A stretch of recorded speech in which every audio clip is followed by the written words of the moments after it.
ప్రార్థన. అత్యంత కృప కనికరం కలిగిన మా యేసు ప్రభు జగద్రక్షక, సర్వోన్నతుడైన మా తండ్రి, నీ మహిమోన్నత నామానికి వందనాలు, స్తోత్రములు, స్తుతులు చెల్లిస్తూ ఉన్నాం. నీ మహాకృపా సహాయమును బట్టి దీనబిడ్డలమైన మమ్మల్ని కనికరించి రాత్రికాల సర్వ గండముల నుండి కాపాడు అదే కాలంలో సజీవులుగా లేపావు.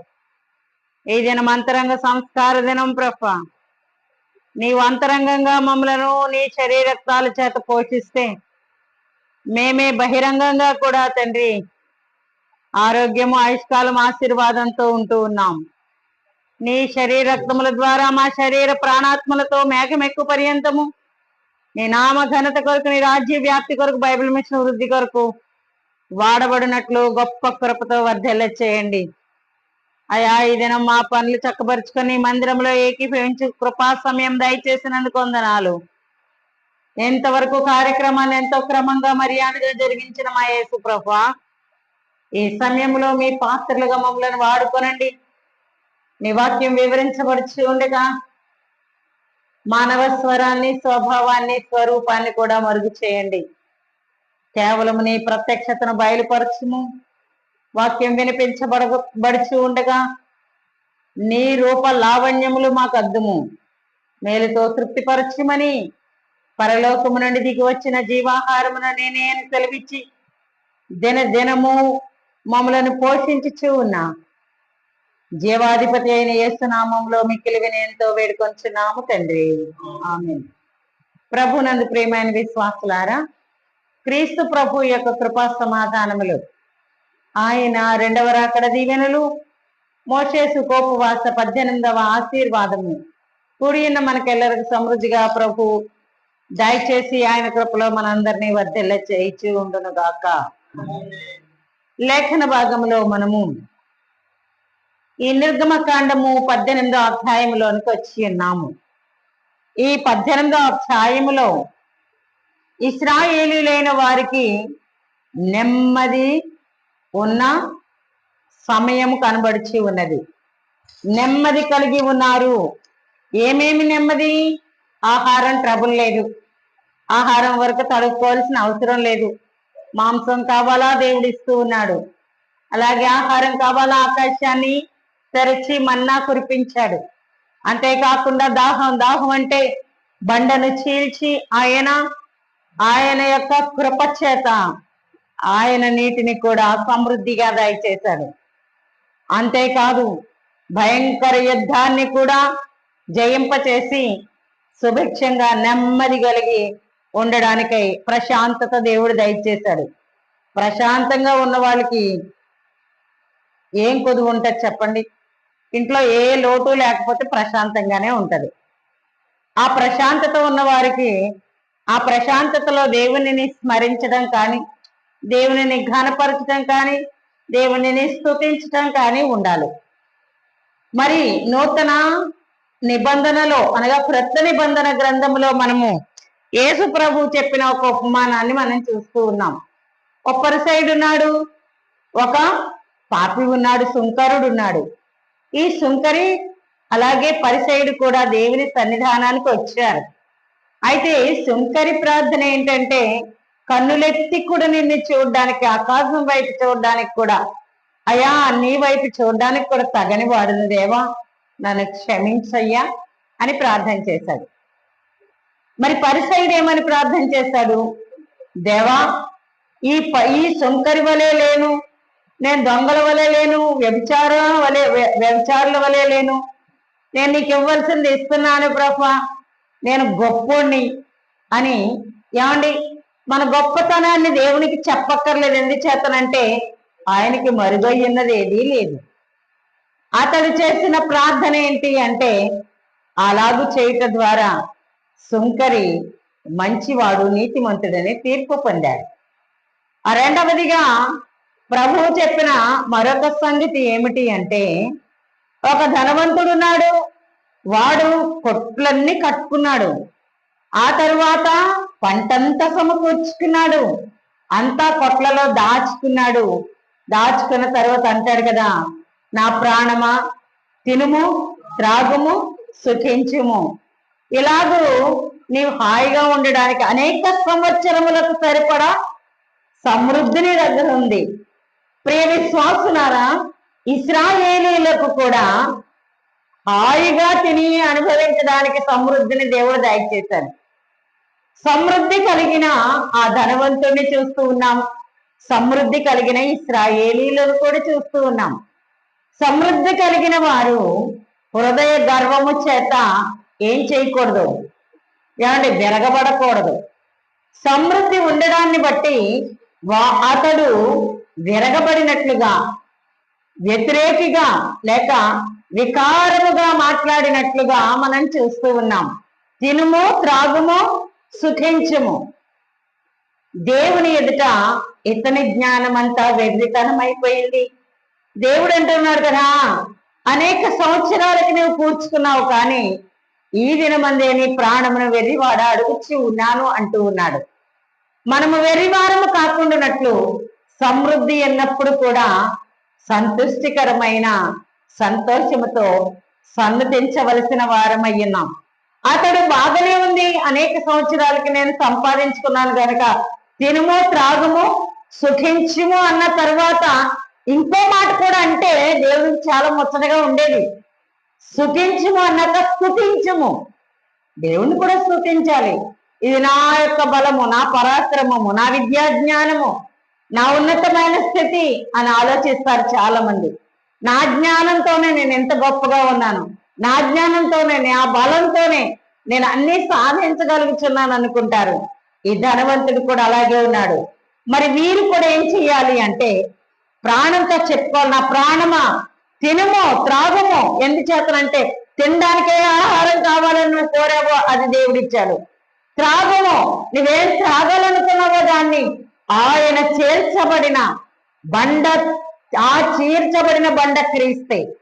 చీల్చబడైనా సరే నీ దాహాన్ని తీరుస్తూ ఉన్నాడు కనుక త్రాగుము, హాయిగా సుఖించు. ఎందుకంటే ఏసీలో ఉన్నట్టే, అవునా కదా? పగలు ఎండ దెబ్బ అయినను, రాత్రి వెన్నెల దెబ్బ అయినను ఏమైనా తగలదంటే ఎలా ఉంటది అనమాట? ఎండ దెబ్బ తగలదు అంటే ఏసీలో ఉన్నట్టే కదా. మేఘస్తంభంలో కాస్తూ ఉన్నాడు దేవుడు. ఎంత సుఖమో, ఆ ధనవంతునికి ఎంత సుఖమో అంత సుఖమే ఇశ్రాయేలీల మధ్య కూడా మనం చూస్తూ ఉన్నాం. ఇశ్రాయేలీలకు కూడా దేవుడు కల్పించినట్లుగా చూస్తూ ఉన్నాం. అంత సుఖాన్ని అనుభవిస్తూ ఉన్న వీరు కూడా ఏం చెయ్యాలంటే స్తుతి చెయ్యాలి, అవునా కదా? ఏమంటే స్తుతిస్తూ ఉన్నారు కనుక స్తుతి కూడా చెయ్యాలి. స్తుతి చేయరమ్మో సోదరులారా, స్తుతులు చేయరమ్మో, స్తుతుల వెనుక స్తుతులు చేయ స్మృతి కృతజ్ఞత ఊరును, మతి కడకు మోక్షంబు దాటు మళ్ళునప్పుడు వెళ్ళగలము. స్తుతి చే సోదరులారా, స్తుతి స్తుతులు చేయరమ్మో. ఏమండి, స్తుతికి శృతి చేర్చాలి, స్తుతులు చేయాలి. అయ్యగారు ఎంత చక్కని స్తుతుల కీర్తనలు రాశారు. అయ్యగారు అంటారు కదా, స్తుతులు ఘన సంస్థుతులు నీకే, ప్రసవ వేదన ప్రార్థన చేయి వాలిమ్ము అంటూ ఉన్నారు. ప్రసవ వేదనలో స్తుతి వస్తుందా? ఏమండి, ప్రసవ వేదన ఎలాగ అనుభవిస్తామో కన్నీటితో ప్రభువుని స్తుతించాలి. చూడండి, బహు సంతోషాన్ని కూడా కన్నీరు వచ్చేస్తుంది, ఆనంద బాష్పాలు. బహు సంతోషానికి కూడా ఆనందపడిపోతూ ఉంటాం, ఆనందాన్ని కూడా కన్నీటి ద్వారా వ్యక్తం చేస్తూ ఉంటాం. బహు బాధను ఎలాగో కన్నీరుతో వ్యక్తం చేస్తామో అలాగే బహుస్థుతిని, బహుకీర్తిని ప్రభువుకు చూపించడానికి కూడా కన్నీళ్ల పర్యంతం అయిపోవాలి. ప్రభువుకు కన్నీటి పర్యంతమై స్తుతి చెల్లించవలసిన ఇశ్రాయేలీయులు, అలాగే ఆ ధనవంతుడు గర్వించి నా బలమే, నా శక్తే, నా పరాక్రమమే, నా విద్యా జ్ఞానమే, నా ఉన్నత స్థితే. ఏమండి, ఎలాగూ తను తాను హెచ్చించుకుంటూ ఉన్నాడు. ఇశ్రాయేలీలు కూడా ఏమైపోయారంటే పూర్తిగా చెడిపోయారు. శుభ్రమైన ఆహారం దొరికితే పూర్తిగా చెడిపోమని ఉందా? ఏమండి, ఏం చేస్తున్నారు? పూర్తిగా వ్యాజ్యాలు వచ్చేసినాయి. ఇప్పుడు ఏమొచ్చినాయి అన్నమాట? ఇంటి పక్క వాళ్ళతో పడదు, ఇంటి ఎదురుగా వాళ్ళతో పడదు, ఇంటి వెనకాల వాళ్ళతో పడదు, ప్రక్క వారి సహోదరులతో పడదు. వీళ్ళందరూ ఎవరు? యాకోబు పుత్రులు. అందరూ సహోదరులే, కానీ ఏం పడతలేదు. తగవులు ఎక్కువైపోయినాయి. ఏమండి, సరిహద్దుల దగ్గర తగాదాలు సామాన్యంగా ఉండవు. ఏలే సరిహద్దులు వేసుకోవడానికి కూడా వీళ్ళకి ఏమి లేదు, సొంతం కాదు. ఇక్కడి నుంచి దేవుని మేఘం కనుక ప్రయాణం చేస్తే వీళ్ళు కూడా లేచి వెళ్ళాలి. ఇది స్వంతం కాదు. కానీ మనం అనుకుంటాం ఇది అల్పకాలమో పాపభోగమో అని తెలిసి కూడా, మనం యాత్రికులము ప్రయాణికులమై ఉన్నామని తెలిసి కూడా ఈ లోకంలో ప్రాకులాట ఎంత ఉంటదంటే, ఇది నాది, అది నాది, ఎంతవరకు నాది, అంతవరకు నాదని సరిహద్దుల్లో చాలా గొడవలు మనం చూస్తూ తలలు నరుకునే కాడికి వచ్చేవి కూడా మనం పేపర్లో చూస్తూ ఉన్నాం, న్యూస్ లో చూస్తూ ఉన్నాం. ప్రియ విశ్వాసులారా, ఎంత గొప్ప కోటీశ్వరుడైనా ఏమీ కూడా తీసుకుని వెళ్ళడు, ఇక్కడే విధులు వెళ్తాడనేది మనకి నిజంగా తెలుసు. కానీ మనం ఏం చేయమన్నమాట? నిజాన్ని, సత్యాన్ని స్వీకరించలేం. గనుక ప్రియ విశ్వాసులారా, ఇశ్రాయేలీల మధ్య వ్యాజ్యాలు ఎక్కువైపోయింది. మోషే మామయ్యైన యిత్రో మిద్యాను దేశము నుండి, ఏమండి, ఇశ్రాయేలీలు నడిపించడానికి మోషే గారు భార్య బిడ్డల్ని మర్చిపోయాడు. బహుఘోరంగా ఉన్నాయని తీసుకెళ్లిన పిల్లల్ని ఎవరికి అప్పగించేశాడు? ఇత్రో దగ్గరికి పంపేశాడు. తండ్రి ఇంటికి వెళ్ళి ఉండండి, ఇక్కడ ఐగుప్తు దేశంలో మహా గొడవగా ఉంది అని.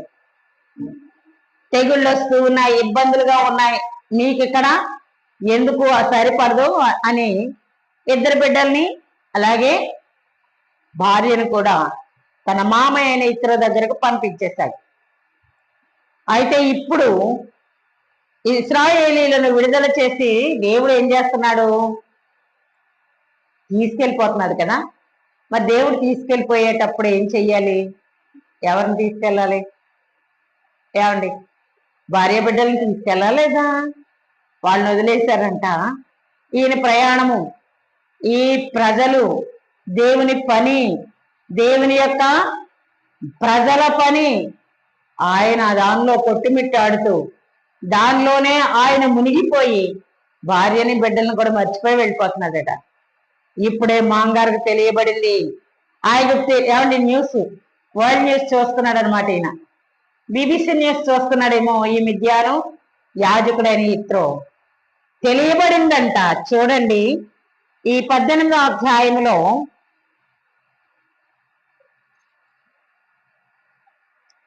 మనం చూస్తాం కదా, దేవుడు మోషేకును తన ప్రజలైన ఇశ్రాయేలీలకును చేసినదంతయు, యెహోవా ఇశ్రాయేలీలను ఐగుప్తు నుండి వెలుపలికి రప్పించిన సంగతియు మిద్యాను యాజకుడును మోషే మామయ్యునైన యిత్రో వినినప్పుడు, వార్త ఎవరి దాకా వచ్చింది అంటే మిద్యాను యాజకుడైన యిత్రో వరకు వచ్చేసింది. రావడాన్ని బట్టి అతడు తన యొద్దకు పంపబడిన వారిని, తన యొద్దకు మోషే చేత పంపబడిన తన కుమార్తెను మనమళ్ళనిద్దరిని తీసుకొని వేరి మధ్యకి తీసుకొచ్చాడు. మరి భర్తకు అప్పగించవలసిన అవసరం ఉంది, బాధ్యత ఉంది కనుక తీసుకొని వచ్చాడు. వస్తేనట అస్సలు ఎవరు కనబడడం లేదు, అల్లుడు గారు కనబడడం లేదు, ఎక్కడున్నారో తెలీదు. ఆయన బిడ్డలిద్దరు అనగా గెర్షోము అలాగే ఎలియేజర్ అనే ఇద్దరు కుమారులను తీసుకొని వచ్చి ఆయనట ఎదురు చూస్తూ ఉంటేనట మోషే గారు మాత్రం ఎక్కడున్నారు? ప్రజలందరి వ్యాజ్యములు తీర్చడానికి, ప్రజలందరి యొక్క గొడవలు అందరినీ సద్దుమణగించడానికి ఆయనట మోషే పీఠం మీద కూర్చుని, న్యాయపీఠం మీద కూర్చుని ఉదయం మొదలుకొని సాయంకాలం వరకు ఎక్కడున్నాడు? ప్రజల మధ్య ఉంటున్నాడు ఆయన. అయితే ఈయన వర్తమానం పంపాడు, మేము వచ్చాం. వర్తమానము పంపగా మోషే తన మామను ఎదుర్కొని పోయి వందనము చేసి అతని ముద్దు పెట్టుకొనెను. నేను మరచిన సంగతిని, నేను మరచిన నా భార్యను, నేను మరచిన నా బిడ్డలను, నేను మరచి ప్రయాణం చేయించి ఉన్న నా కుటుంబాన్ని నీవు నడిపించుకొచ్చావా అని పెద్దలను చూడగానేనంట వందనము చేయవలసిన అవసరం ఉంది. మోషే గారు ఏమన్నా చిన్న వయసుడా? మోషే గారు ఏమన్నా తక్కువ? ఎంతమంది ఉన్నారు ఆయన జనం? లక్షల మంది ఎవరి దగ్గర ఉన్నారు? మోషే చేతిలో ఉన్నారు. లక్షల మందికి నాయకుడై ఉన్న మోషే గారే మామగారిని చూడగానే వందనం చేశాడంట. తన మామను ఎదుర్కొని పోయి వందనము చేసి అతని ముద్దు పెట్టుకొనెను. ప్రియ విశ్వాసులారా, చాలా మందికి దేవుని బిడ్డలకు మరణా చెప్పడానికి కూడా ఇష్టం ఉండదు. కలిగితే పొంగు, కలగకపోతే కుంగు. కృంగిపోకూడదు, పొంగిపోకూడదు. ఎలాగుండాలి అంటే సమానంగా ఉండాలి.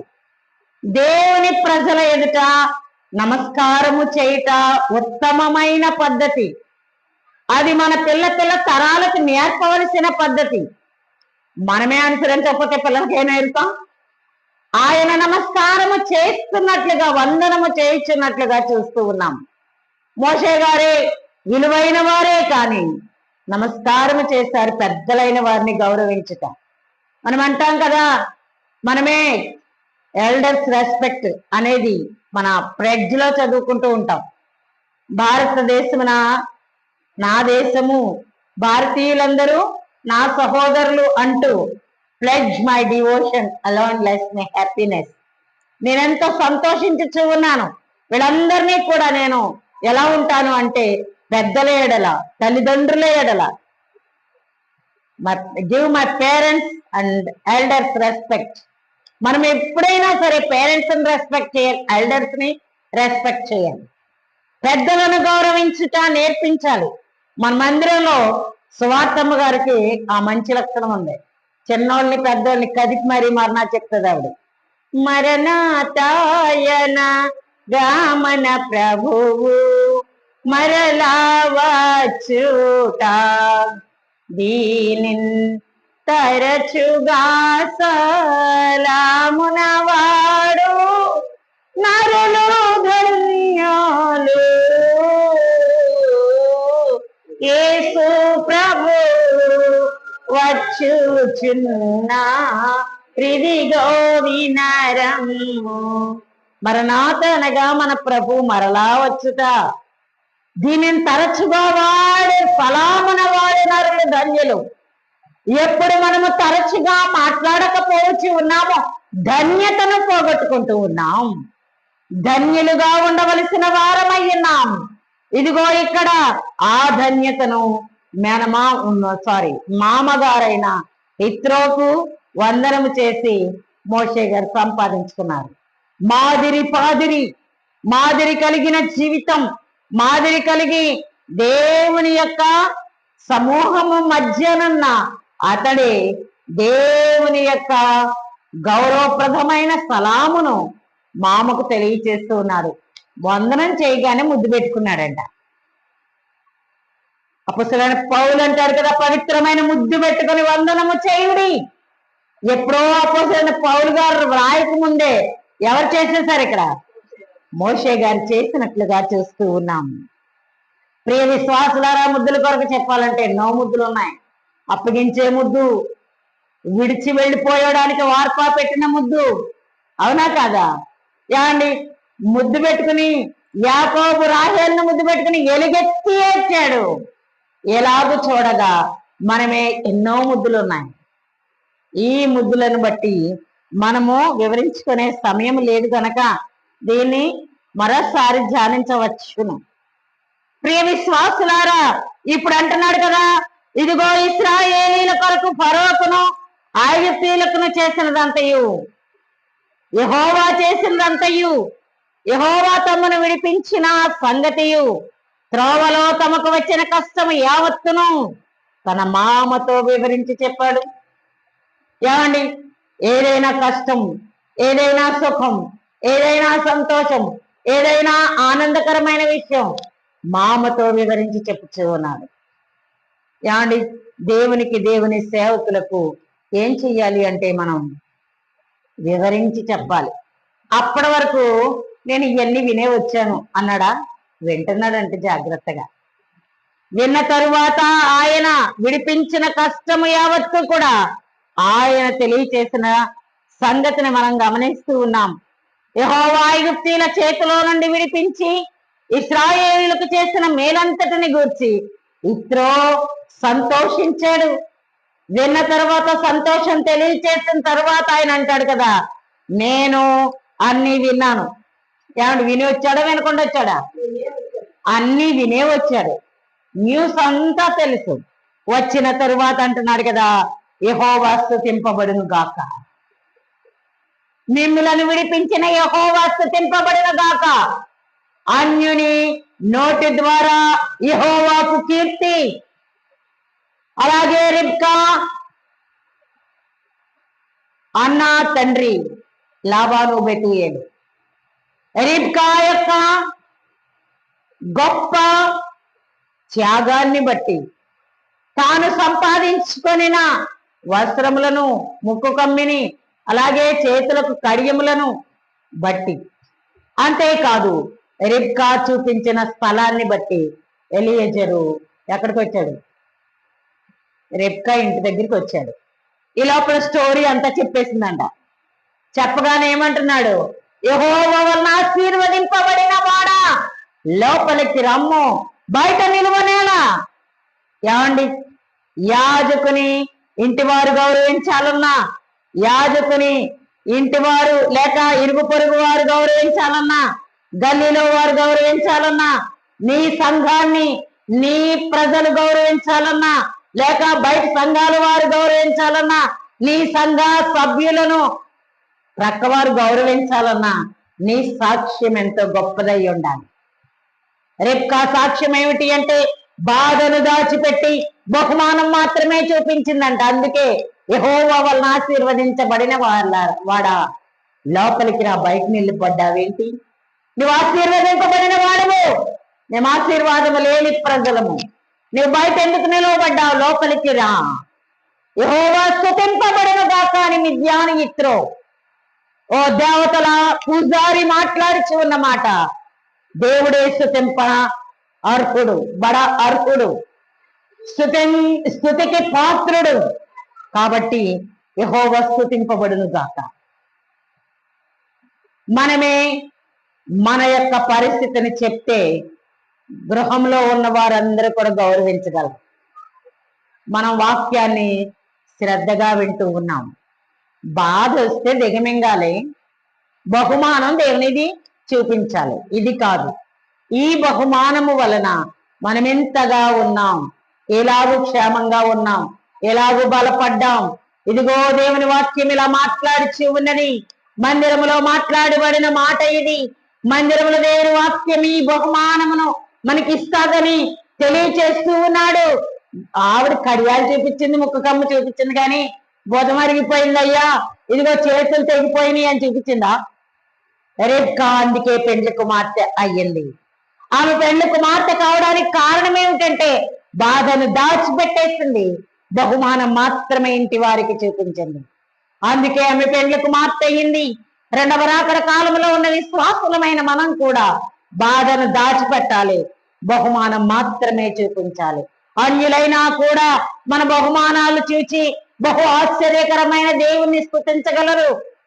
అతడెందుకు ఆశీర్వదించబడిన వాడా, లోపలికి రా, మీ దేవుడు మీ యజమానికి గొప్ప కార్యాలు చేశాడని, ఆశీర్వాదకరమైన మా యజమాని గొప్పవాడని ఆయన చెప్పగానే వా కుటుంబం అంతా ఆనందపడ్డారు. వారి బిడ్డను ఎవరికి ఇవ్వడానికి ఇష్టపడ్డారు? అబ్రహాము కుమారునికి ఇవ్వడానికి ఎలియాజరు అనే దాసునికి వారు తెలియచేసి అతనితో పంపినట్లుగా చూస్తూ ఉన్నాం. ప్రియ విశ్వాసులారా, ఇక్కడ అన్యుడైన ఇత్రో అంటున్నాడు కదా, ఐగుప్తుల చేతి క్రింద నుండి ఈ ప్రజలను విడిపించిన యెహోవా స్తుతింపబడును గాక. నిన్ను బట్టి నన్ను బట్టి యెహోవా నామము స్తుతింపబడుచు ఉన్నదా? దేవుడు అంటున్నాడు కదా ఎంతో ఆవేదనతో, మిమ్ములను బట్టి నా నామము అన్యజనుల మధ్య దూషింపబడి ఉన్నది. దూషింపబడడానికి మనము ప్రతినిధులుగా రిప్రజెంటేషన్ కలిగి ఉన్నామా? మనము దానికి రిప్రజెంటేటివ్సా, అంబాసిడర్సా? దేవుని నామాన్ని ఘనపరచడానిక, దేవుని నామము దూషింపబడడానిక? మనం ఎందుకు దేవుని పిల్లలమై ఉన్నాం? నిన్ను బట్టి నా నామం దూషింపబడకూడదు, దూషింపబడిచి ఉన్నదని దేవుడు ఆవేదన చేస్తూ ఉన్నాడు.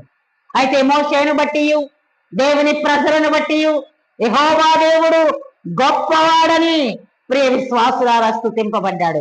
ఐగుప్తీయులు గర్వించి ఇశ్రాయేలీయుల మీద చేసిన దౌర్జన్యమును బట్టి ఆయన చేసిన దాన్ని చూచి యెహోవా సమస్త దేవతల కంటే గొప్పవాడని ఎప్పుడు తెలిసిందంట? ఇప్పుడు నాకు తెలిసినదనిను. ఎప్పుడు తెలిసింది? కళ్ళతో చూస్తున్నాడంట లక్షలాది మంది జనాన్ని. ఆయన చూసి ఆ వింతను అనుభవిస్తూ అంటున్నాడు కదా, సమస్త దేవతల కంటే కూడా ఎవరు గొప్పవాళ్ళు? యెహోవా దేవుడు గొప్పవాడని నాకు ఇప్పుడు తెలిసింది. అంటే ఎప్పటి నుంచి ఏం చెయ్యను, నేను దేవత పూజారిగా ఉండను. ఏమండి, ఏం మార్పు వచ్చేసింది? ఇప్పుడే వారి మధ్య గొప్ప మార్పు కలిగిన వాడయ్యుండి వెంటనే పరిశుద్ధాత్మలో బాప్తిసం పొందేశాడంట. ఇత్రో అనే ఒక అన్యుడు దేవుని కార్యములను చూచాడు. చూచి అంటున్నాడు కదా, యెహోవా సమస్త దేవతల కంటే గొప్పవాడని ఇప్పుడు నాకు తెలిసినది. ఫస్ట్ కింగ్స్ మొదటి రాజుల గ్రంథము 14వ అధ్యాయము 18వ అధ్యాయం 39వ వచనం చూడండి. మొదటి రాజుల గ్రంథము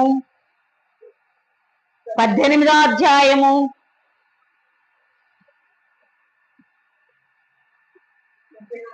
39.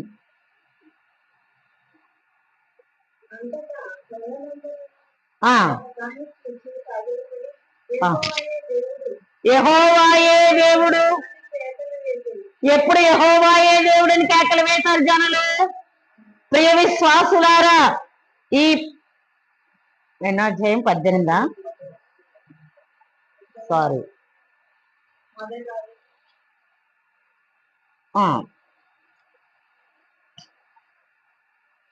మొదటి రాజుల గ్రంథం 18:39.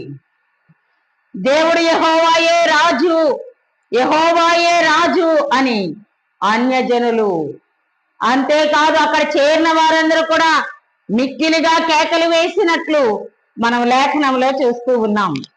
ఎలాగూ చేయడానికి కారణం ఏమిటో తెలుసా? ఏమండి, అక్కడ దేవుడు ఆకాశము నుండి అగ్ని రాజేసి, ఏలియా దేవుడే దేవుడు, అంతవరకు ఎన్నాళ్ల మట్టుకు మీరు రెండు తలంపుల మధ్య తడబడిచి ఉంటారని, బయలుదేవత అయితే బయలును ఆశ్రయించడి. దేవుడు దేవుడే కనుక, మన దేవుడే గొప్ప దేవుడైతే ఆయనను ఆశ్రయించడి, అనుసరించడి. ఎందుకు మీరు రెండు మధ్య అనగా రెండు తలంపుల మధ్య తడబడతారు? అన్య దేవతకు నమస్కారం చేస్తారు. ఏమంటే చాలా మంది అన్య దేవతలకు నమస్కారం చేస్తారు, దేవుడికి నమస్కారం చేస్తారు.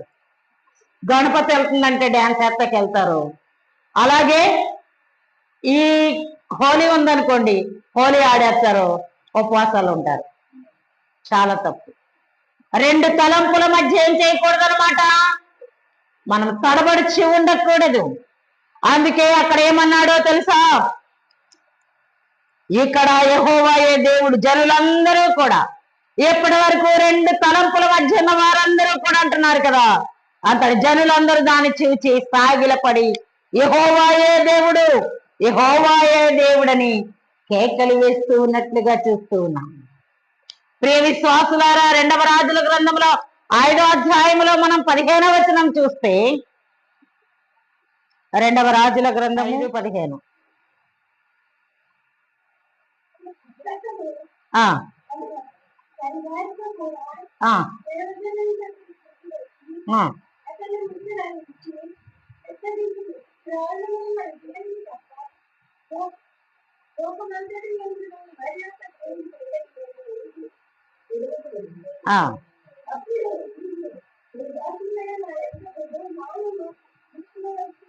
అప్పుడు అతడు తన పరివారంతో కూడా దైవజన్య దగ్గరకు తిరిగి వచ్చి అతని ముందర నిలిచి చిత్తగించుము, ఇశ్రాయేలులో ఉన్న దేవుడు తప్ప లోకమందంతటి యందు మరి ఒక దేవుడు లేడని నేను ఎరుగుదును.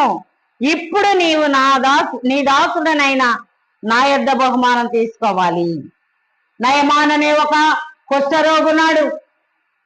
ప్రియ విశ్వాసులారా, ఈ కుష్ఠరోగి యార్దాను నదిలో 7 మార్లు మునిగిన తరువాత ఎలీషా మాట చెప్పున మాటకు లోబడి, ఎంతో కథ ఉంది, ఆ మాటకు లోబడి యార్దాను నదిలో అతడు ములుగుట వలన శరీరం అంతా పసిపిల్లవాని దేహంలా అయిపోయింది. ఇప్పుడు అంటున్నాడు కదా, ఇశ్రాయేలీయులలో ఉన్న దేవుడు తప్ప మరొక దేవుడు లేడు. నేను సిరియా దేశంలో అనే దేవతలను పూజించేవాడిని, అన్య దేవతలను ఆచరించేవాడిని, అన్య దేవతలతో సహవాసం చేసిన వాడిని, అన్య దేవతలకు సాష్టాంగ నమస్కారం చేసిన వాడిని, అన్య దేవతే నన్ను గెలిపిస్తుంది అనుకుని మురిసిపోయిన వాడిని. ఈరోజు ఇశ్రాయేలులో ఉన్న దేవుడు తప్ప లోకమందంతటి యందు కూడా మరి ఒక దేవుడు లేడు. ఏమండి, అన్యుడా లేకపోతే ఏర్పాటు జనాంగంలో కూడా ఇశ్రాయేలీయుడా? అన్యుడు నయమాను. దేవుడు చేసిన కార్యాన్ని బట్టి అన్యుడైన అన్య దేవతల పూజారి అయిన ఇత్రో ఏమంటున్నాడంటే, ఆయన స్తుతింపబడును గాక. ఇప్పుడు నాకు తెలిసింది ఏంటంటే, లోకమందంతటి యందున్న సమస్త దేవతల కంటే యెహోవా దేవుడే గొప్పడు. నేను ఇప్పుడు దాకా పూజ చేస్తూ ఉన్న దేవతలన్నీ కూడా సున్నా. ఇప్పుడు నాకు తెలిసింది, నిజమైన భక్తుడిగా మార్చి నిజమైన దేవుని నమ్ముచి ఉన్నానని ప్రభువుకు నమస్కారం చేస్తూ స్తుతి చెల్లిస్తూ ఉన్నాడు. ప్రియ విశ్వాసులారా, అన్యుల మధ్య దేవుడు పొగడబడిచి ఉన్నాడు. నిన్ను బట్టి నన్ను బట్టి అన్యుల మధ్య దేవుడు దూషింపబడుచున్నాడా, పొగడబడుచున్నాడా? మనం ఈ దినం పరీక్ష చేసుకోవలసిన వారమై ఉన్నాం. బెతుయేలు గృహము, లాబాను గృహము యెహోవా స్తుతింపబడును గాక. యెహోవా వలన ఆశీర్వదించబడిన వాడా లోపలికి రా. మంచి ఇన్విటేషన్ ఉంది. ప్రియ విశ్వాసులారా, దేవుని ప్రజలను కుటుంబం గౌరవించాలన్నా, అలాగే మన బంధుమిత్రులు గౌరవించాలన్నా, మన ఇరుగు పొరుగు వారు గౌరవించాలన్నా మనము ఏం చెయ్యాలి అంటే, దేవుని మహిమార్థమై బాధను దాచిపెట్టి బహుమానం చూపించాలి. పెండ్లి కుమార్తె సంఘమా, పెండ్లి కుమార్తెగా తయారవ్వాలని ఈ 2వ రాకడ కాలంలో ఉన్న క్రైస్తవ సంఘమా, అలాగే ఏర్పాటు జనాంగమా, ఈ దినం బాధను దాచిపెట్టి బహుమానం చూపిస్తున్నామా? బహుమానం దాచిపెట్టి బాధ చూపించి ధన్యత పోగొట్టుకుంటూ ఉన్నామా? ఆలోచించవలసిన వారమై ఉన్నాం. ఎప్పుడు బాధను దాచిపెట్టి బహుమానం చూపించామో కుటుంబం అంతట్లో క్షేమం ఉంటుంది. ఎన్ని చేతనంటే ఆ కుటుంబం అంతటికి కూడా, ఏమండి, అబ్రహాము కోడలుగా మారిపోయిన ఈమె ఆ కుటుంబస్తురాలే గనక గొప్ప కిరీటధారి. 318 మంది పాలేళ్ళు ఉన్న ఇంటికి వెళ్తుంది వాళ్ళ చెల్లి, అవునా కదా? వాళ్ళ కూతురు బహుశ్రేష్టమైన కుటుంబానికి వారసురాలని చేయడానికి ఆమె యొక్క ప్రత్యేకమైన బోధ, ఆమె చెప్పిన విధానం, ఆమె చూపిన మార్గం అంతటికీ కూడా సంతోషదాయకంగా ఉన్నట్లుగా మనం చూస్తూ ఉన్నాం. మరిలాగు మనం 18వ అధ్యాయంలో చూస్తే చూడండి,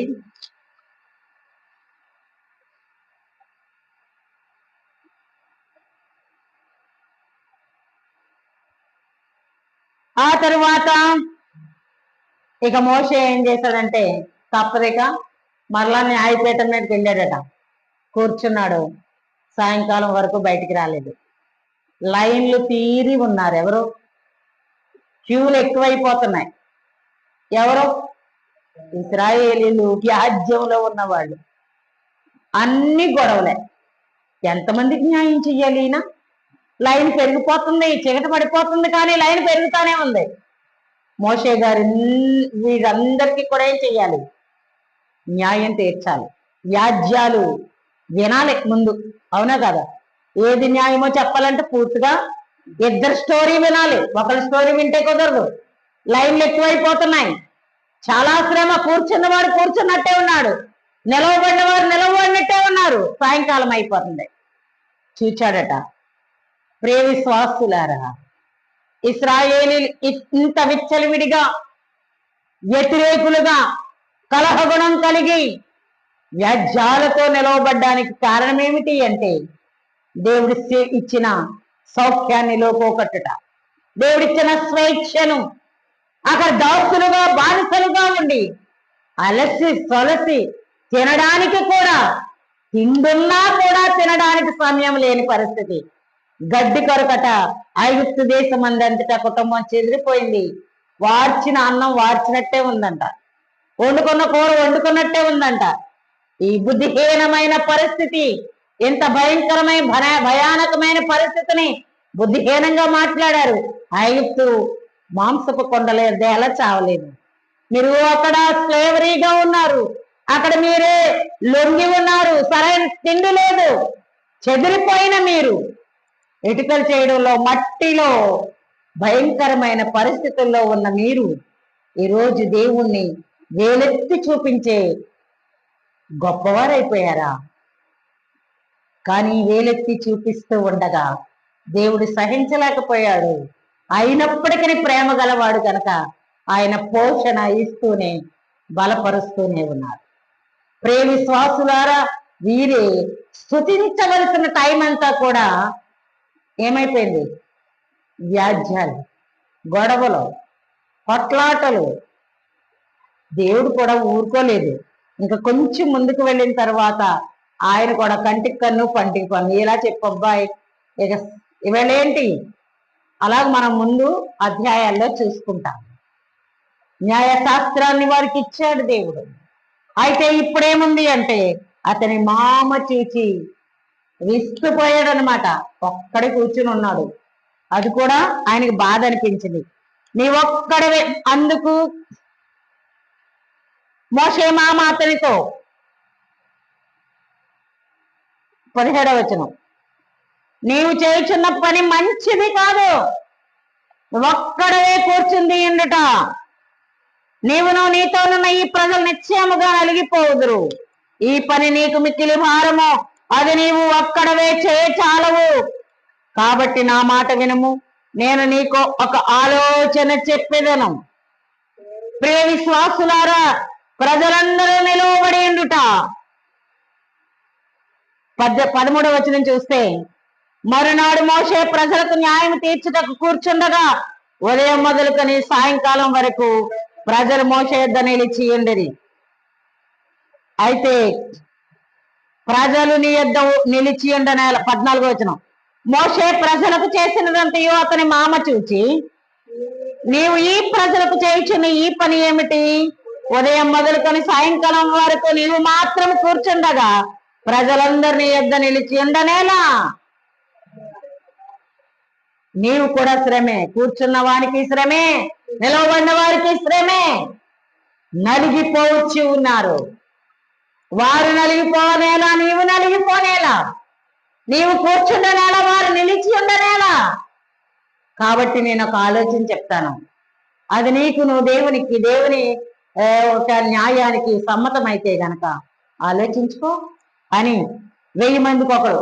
ఎలాంటి వాళ్ళు ఉండాలంటే, నీవు ప్రజలలో నుండి సామర్థ్యము, దైవభక్తి, సత్యాశక్తి కలిగి లంచగొండులు కాని మనుషులను ఏర్పరచుకొని 1000 మందికి ఒకనిగాను. ఏమండి, ఇప్పుడు న్యాయం అనేది దేని మీద నడుస్తుంది? ఏమండి, బైబిల్ గ్రంథంలో నుంచి అంతా కూడా సెక్షన్స్ అన్ని వచ్చినాయి. దేవుని న్యాయశాస్త్రం నుండే ప్రపంచ దేశ రాజ్యాంగాలు నిర్మించబడి న్యాయశాస్త్రాలుగా మారి అనేకులకు న్యాయం చేయడానికై ప్రియ విశ్వాసులారా నడిపిస్తూ ఉంది దేవుని వాక్యమే.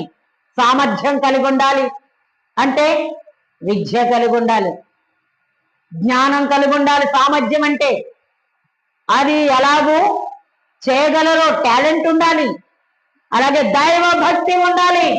ఎంత సామర్థ్యం ఉన్నా దేవుని ఎడల భయం లేకపోతే ఈ సామర్థ్యాన్ని ఏం చేస్తాడు? ఏమండి, దేవుని భయం లేదు, ఎవరు చేస్తారు, ఎవరు చూస్తున్నారు అని విచ్చలివిడి పరిస్థితిని కలిగి ఉండడానికి వీలుంది. సత్యాశక్తి కలిగి దైవ భక్తుని కూడా అసత్యంగా జీవించేవారు ఎంతమంది ఉన్నారు. సత్యాశక్తి, సత్యము ఎడల ఆసక్తి కలిగి ఉండుట, ఆసక్తితో జీవించుట, సత్యము ఎడల నమ్మకం కలిగి ఉండుట, సత్యాశక్తి కలిగి లంచగొండులు కాని వారై ఉండాలి. అండ్ ఇప్పుడు న్యాయం ఈ నాలుగిటిని మీరి నడుస్తుంది. సామర్థ్యం ఉన్నా లేకపోయినా సర్టిఫికెట్లు కొనుక్కుని వచ్చేసేవాళ్ళు ఉన్నారు. డబ్బుంటే చాలు సర్టిఫికెట్లు ఏదైనా పుట్టద్ది, అవునా కదా? అలాగే సామర్థ్యం లేకుండానే దేవుని వాక్యానికి వ్యతిరేకం సుమా. సామర్థ్యము లేకుండా పనికి నియుక్తులైన వారు అసమర్థులు గనుక పనిని సమర్థవంతంగా చేయలేరు. కాబట్టి సామర్థ్యము, విద్య, జ్ఞానము కలిగి ఉండుట, ఈ పని ఎడల నమ్మకముగా పని చేయగలరనే ఒక గొప్ప స్థితి కలిగి ఉండుట, సామర్థ్యం కలిగి ఉండాలి. అలాగే దైవ భక్తి. ఏమండి, దేవుడు చూసినా మాట్లాడ్డాడు, దేవుడు చూస్తున్నాడనే భయం చాలా మందికి ఉండదు. మా నాన్నగారు ఒకటే చెప్పేవారు, రెవరెండ్ బీరా ప్రభుదాసయ్య గారు ఏమనేవాళ్ళంటే, అమ్మా మా కుటుంబ ప్రార్థనలో మాకు బోధ చేసేటప్పుడు చిన్న చిన్న టిప్స్ లేకపోతే చిన్న చిన్న మాటలు చెప్తూ ఉండేవారు. చూడండి, నేను చూడను, మీ అమ్మ చూడరు, మేమిద్దరం కూడా మిమ్మల్ని అన్ని చోట్ల చూడలేం, మీరు ఎక్కడున్నారో చూడలేం, ఏం చేస్తున్నారో చూడలేం, మా కళ్ళు ఎదురుగా ఉన్నంతసేపే చూడగలం. సరే, మిమ్మల్ని చూడగలం కానీ మీ మనస్సులను చూడలేం. కానీ రెండు కళ్ళు మిమ్మల్ని ఎప్పుడూ చూస్తానే ఉంటాయి. నువ్వేం చేసినా చూస్తాయి, నువ్వేమి మనసులో మాట్లాడుకున్నా చూస్తాయి, ఆలోచించినా చూస్తాయి. ఆయన కంటికి మరుగైనది ఏది లేదు. మా ఇద్దరికి మీరు భయపడవలసిన అవసరం లేదు. మీరు మాకు భయపడకపోయినా కూడా మేము పర్వాలేదు, మా ఏం పర్వాలేదు. దేవునికి భయపడండి. దేవుడిని భయపడినోడు తల్లిదండ్రులకు భయపడ్డా? మా నాన్నగారు అంటారు కదా, మాకు భయపడకపోయినా పర్వాలేదు కానీ ఎవరికి భయపడండి? దేవునికి భయపడండి. దేవుని యందు భక్తి కలిగి ఉండండి. ఇక్కడ దైవ భయము కలిగి ఉన్నవారు, దైవ భక్తి కలిగి ఉన్నవారు న్యాయాధిపతిగా ఉండొచ్చు. అలాగే సత్యం, సత్యాశక్తి, అసత్యాశక్తి. దేవాలయంలో ఓటు పెట్టుకుంటారు, దేవాలయం మీద ఒట్టు పెట్టుకుంటారు. యేసుప్రభు అన్నాడు కదా, నీకేమి హక్కు ఉందని దేవుని మీద దేవాలయం మీద ఒట్టు పెడతావు?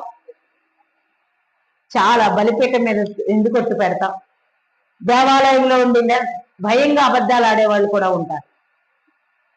దేవుడు ఉన్నాడనే భయం, ఆయన చూస్తున్నాడనే భయం ఉంటే ఏం చేయమన్నమాట? సత్యాశక్తి కలిగి ఉంటాం. సత్యాశక్తులు కలిగి ఉండండి, సత్యాశక్తులై ఉండండి అని తెలియచేస్తూ ఉన్నాడు. లంచగొండులు కాని వారు. ఏమండి, ఏం లంచం? లంచము గురిడ్డితనం కలిగి చేస్తుందని బైబిల్ గ్రంథం చెప్తూ ఉంది. న్యాయాన్ని త్రిప్పివేస్తుందని దేవుని గ్రంథం చెప్తూ ఉంది. ఈరోజు ఎక్కడో మన రాజ్యాంగంలో ఉంది లంచగొండులు కాకూడదు, లంచం కొరకు ఏమేమో చెప్తూ ఉంది. కానీ రాజ్యాంగంలో ఉన్న సెక్షన్స్ అన్ని కూడా దేవుని రాజ్యాంగం నుంచి, ధర్మశాస్త్రం నుంచి వ్రాయబడి ఉన్నాయి. మొదటి రాజ్యాంగ నిర్మాత ఎవరు? ఏమండి, మన బైబిల్ గ్రంథమే మొదటి రాజ్యాంగ నిర్మాతను చూపిస్తూ ఉంది. చూడండి, మొదటి సమూయేలు గ్రంథములో 10వ అధ్యాయములో 25వ వచనం చూడండి.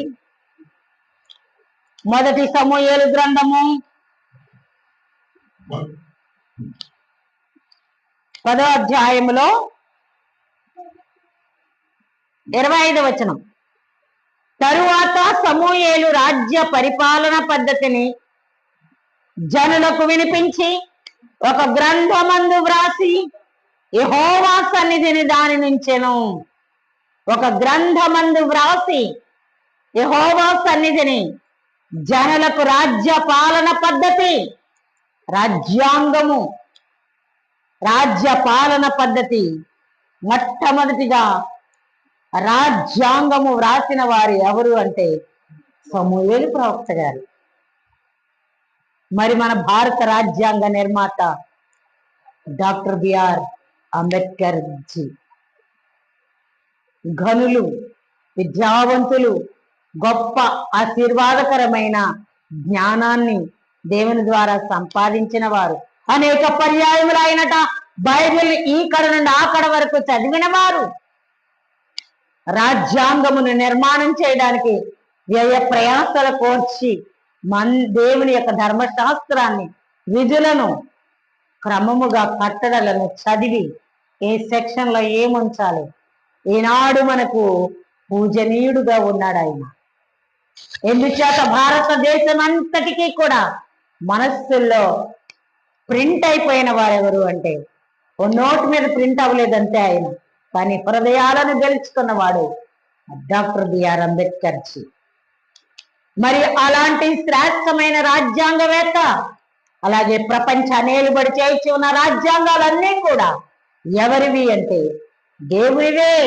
అందుకే దానియేలు ప్రవక్త గారు అంటారు కదా, ఈ పరిశుద్ధులకే చెందెను, ఈ రాజ్యములను రాజ్య పరిపాలనయు దేవుని పరిశుద్ధులకే చెందెను. దేవుని పరిశుద్ధులే ఈ గ్రంథాలు వ్రాశారు.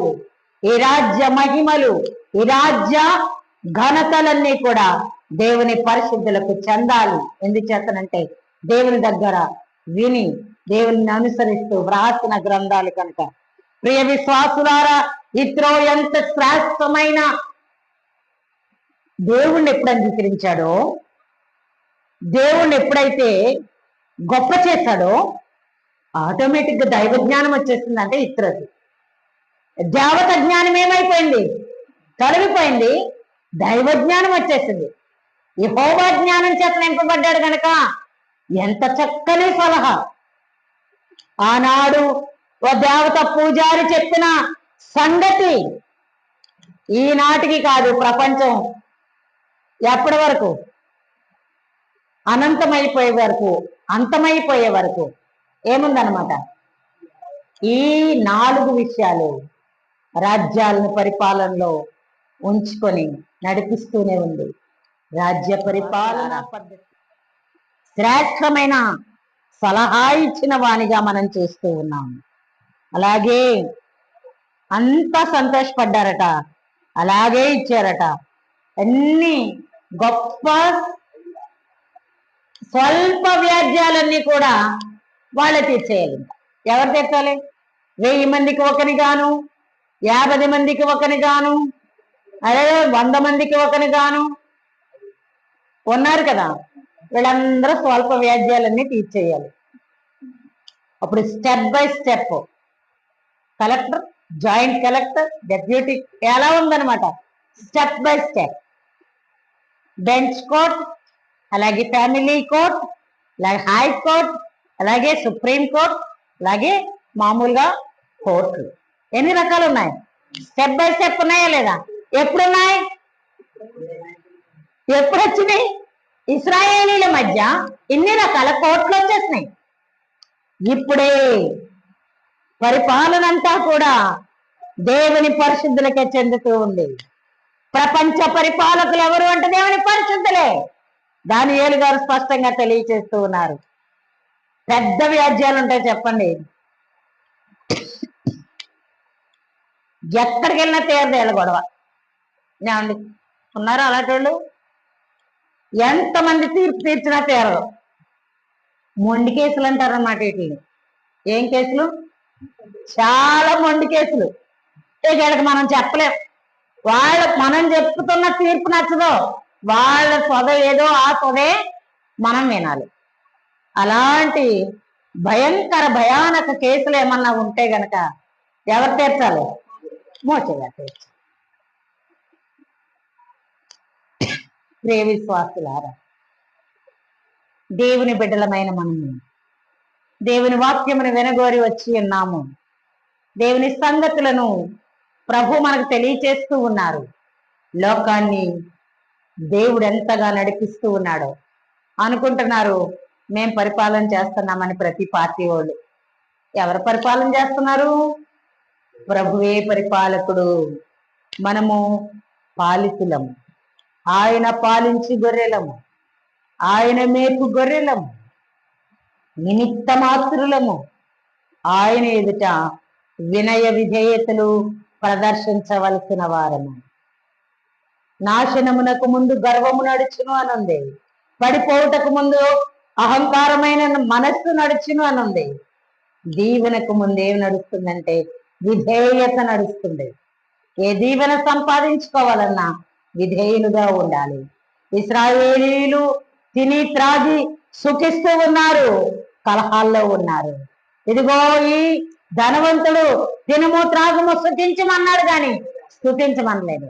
ఈ రాత్రి దేవుడు అతన్ని వెర్రివాడుగా చేస్తూ ఉన్నాడు. మనం వెర్రివారం అయిపోతూ ఉన్నామా?